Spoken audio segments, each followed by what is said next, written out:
ठाकरेंशिवायची निवडणूक मुंबईमध्ये लढणं हे भाजपसाठी आव्हान आहे की सोपं जाणार आहे?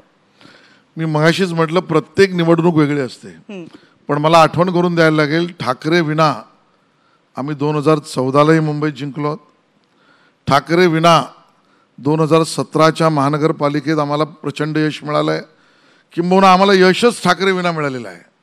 आणि म्हणून 2014ला ज्यावेळेला उद्धवजींनी आदित्यच्या आग्रहामुळे आणि आदित्यला पुढे जाऊन मुख्यमंत्री बनवायचं आहे या कटकारस्थान आमच्या विरुद्ध चा भाग म्हणून आमच्याशी ज्यावेळेला 2014ला युती तोडली, त्यावेळेला 2014च्या निवडणुकीमध्ये ठाकरेंच्या शिवसेनेला, तेव्हा एकच शिवसेना होती, असं वाटलं की मुंबई आम्ही स्वीप करू. पण आपण आकडे काढून बघा, त्याही वेळेला नंबर 1चा पक्ष मुंबईत आमदारांमध्ये भाजप होता.